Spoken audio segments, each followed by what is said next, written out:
Hey there, welcome back to another review, and this time it is of, I know it says Quatermain, but this is actually Teen Solomon's Mines from 1985. Pretty much Canon Films wanted lower budgeted versions of Indiana Jones films, and this was pretty much filmed back to back with Allan Quatermain and the Lost City of Gold. And weirdly enough, when I was a kid, I saw more of the sequel, and then I caught this. As time has gone on, I've liked this more and more, and the sequel a little bit less and less. But I can still watch the sequel as a time waster, but between the two, the first one is definitely the better one. Richard Chamberlain as Allan Quatermain. You have Sharon Stone. John Rhys-Davies, speaking of Indiana Jones, he's here as the villain. Directed by J. Lee Thompson. Now, this Blu-ray does have a 16-minute interview with Richard Chamberlain, which is cool. He seems proud of the film and tells about his time working on it. Mentions the sequel a little briefly, but mainly about the first one. How it was kind of a handle to deal with Sharon Stone. Sharon Stone, just all that I've heard about her, she seems like a very bitchy lady. And she wasn't even that good of an actress in this movie. Definitely Richard Chamberlain was the better actor here. But this film, despite its low budget, it's a romp. It's definitely not to be taken seriously. It's very comedic. It has great adventure aspect to it. I think for the low budget they had, this moves at a very good pace. It's a very entertaining film.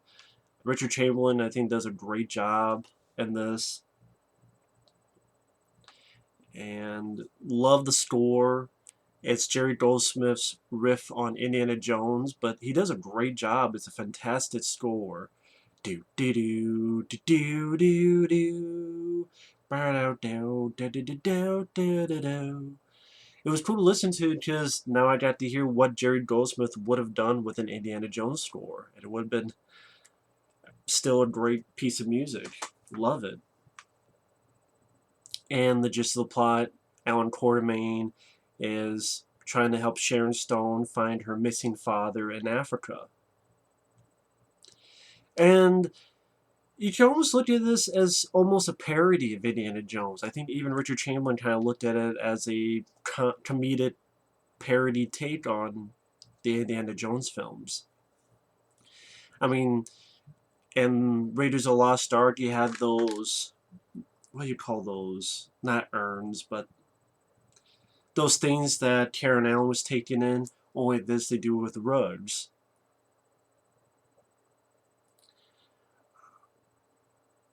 And they go to this place, they find this dead body where this mummy was supposed to be, and it was a friend of her father's. And Richard Chamberlain plays his character very well. When someone tossed into a language, he's like, oh, no sprickety language. Puts a gun in him. Oh, gun, yeah, I understand now. Mind if I smoke? He takes a fucking piece of dynamite out, making him think it's a cigar, lights it, and when the time comes, he throws it at a car. And before that, he goes, I got it! And then throws it, blows up the truck, or at least steers the shit out of him. He steers the shit out of them to get out of the truck.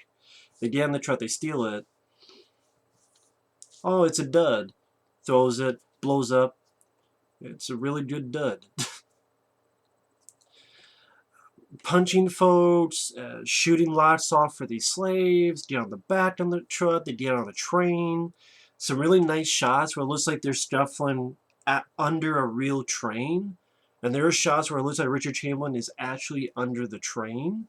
So again, for low budget, I appreciate stuff like that. And this is a film that really is a series of set pieces, which I'm fine with. Because you starts out with the market and all this stuff going on in the market, trying to get Sharon Stone back, dealing with this asshole dealer who won't tell him where the father's at. Some fun comedy that are put into that. Then the diamond, I got it, throws it, gets him out of there. You have a chase, a little car chase through the market. Then the next set piece, they're on a train. Then the one after that, they're on a plane, or there's this group of people, villagers that want to eat them. They're having this for dinner. Oh, great. No, really, they're having this for dinner. And I know skipping ahead, but Sharon Stone's crying, and Richard Chamberlain goes, "Look on the bright side. At least we're the main course." That's one of the reasons why I have a lot of fun. Richard Chamberlain, he knew what movie this was, and he's having a hoot, and he's just having fun. But you have the set piece on the, like I said, the train. There's one more where he kicks in the door. Surprise! And tons of guns on him. It's like, very good, guys. Great reflexes. And it's like trying to think his way out. Let's have some fun! Grabs a trumpet. And then gets in the dough. Thinking, hey, I'm trying to teach you reflexes. Auf Wiedersehen! And runs off. He fights this big guy with a hammer on top of the train. There's a shot where he gets dragged behind the train. And yeah, once in a while you have, I don't know what you'd call it. You have a certain shot, like when he's hanging off the airplane and the background doesn't look realistic. But in a way that's sort of in tone with the serials of back in the day when something crazy was happening. That background didn't look real either, so it kind of works in the tone of the film is trying to be. And again, you're not supposed to take it that seriously. But he's getting dragged from the train, and then he puts his feet on each of the rails and sort of steam behind the train. He gets in, he goes under. There's this asshole ready to fuck with Sharon Stone and her father. And he's under the train, and he shoots the guy in the balls with his double-barrel shotgun. Shoots the guy between the legs with his double-barrel shotgun. And it's not gore or anything. This is a... I want to say this is a PG movie. I know this wasn't R. It's a PG movie. And, that's fine. That's the kind of movie it's supposed to be. And they save the father, and then you get on this airfield. Sharon Stone is going crazy on the plane, and he gets on the wing in the plane. He's taking off. He's playing chicken, but not really because she has her eyes closed, and he keeps saying, "Open your eyes, the plane going to hit us." The baddie pulls off first. Allan Quatermain jumps on that guy's plane. No, he actually just tips him. That's what it was. He tips him, knocks him out, still hanging on to the plane Sharon Stone as he tips the guy in the head, because then that guy gets knocked out and his plane crashes. Then they fly down to fuck up John Rhys-Davies and these bad guys and drops bombs on them and create an elephant stampede. And then they get caught by villagers. They're in this big pot. They're not inviting us to dinner. They're having us for dinner. That was the line. Look on the bright side. At least we're the main course.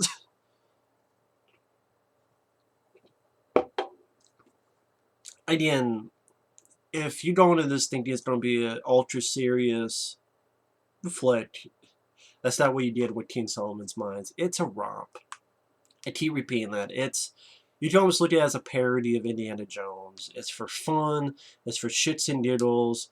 It's a very fun adventure. I think they used their low budget fairly well. And Richard Chamberlain, he's the MVP of the movie, in my opinion. Sharon Stone, she's bad. This and the sequel, she's awful. I mean, she's pretty fucking terrible. She doesn't have a lot of talent in this movie. You might as well just call her a bimbo, really. I mean, if you thought Kate Capshaw was stupid in Temple of Doom, that's nothing compared to Sharon Stone in this movie. Her character doing these stupid mistakes, it's screwing up.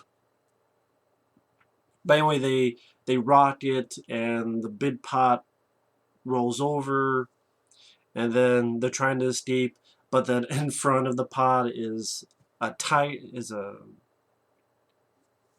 what was it? Was it a lion? I think it was. I think it was a lion.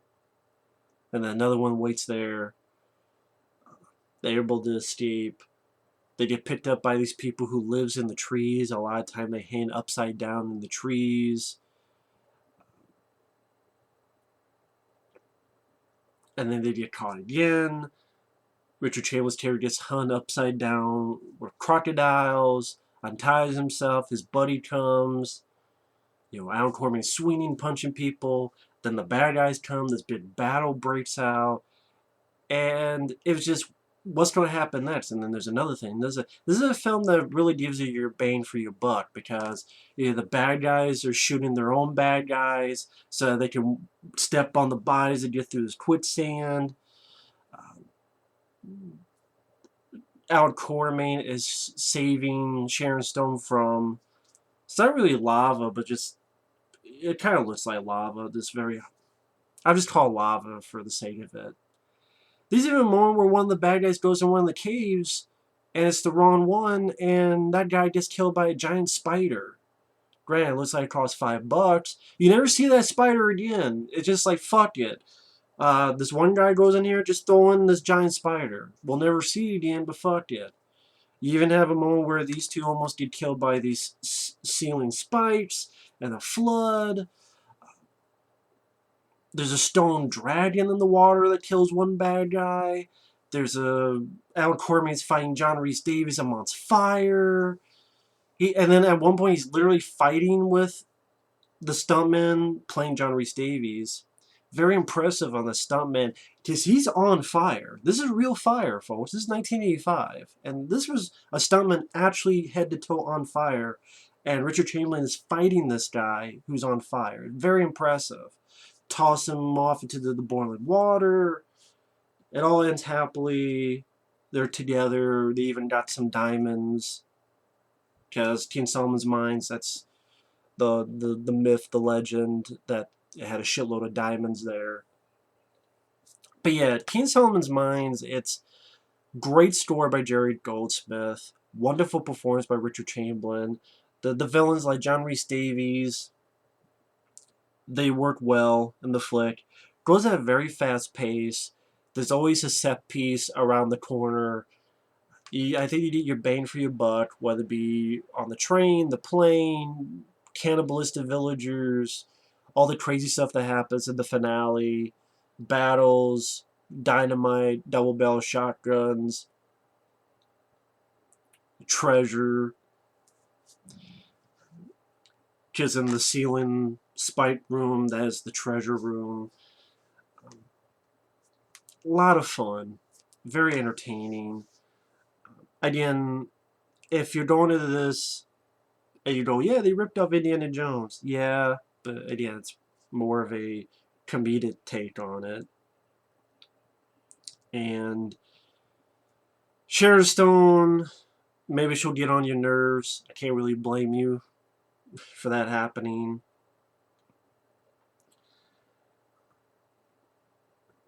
I would say if you like action films, if you like Indiana Jones inspired adventure movies, if you like movies that's just a fun romp for an hour and 30 out, about an hour and 40 minutes, I think it's well worth your time. I think this is it's cool that there's an interview. Why couldn't this have a release in the US on Blu-ray with an interview by Richard Chamberlain? I don't understand that.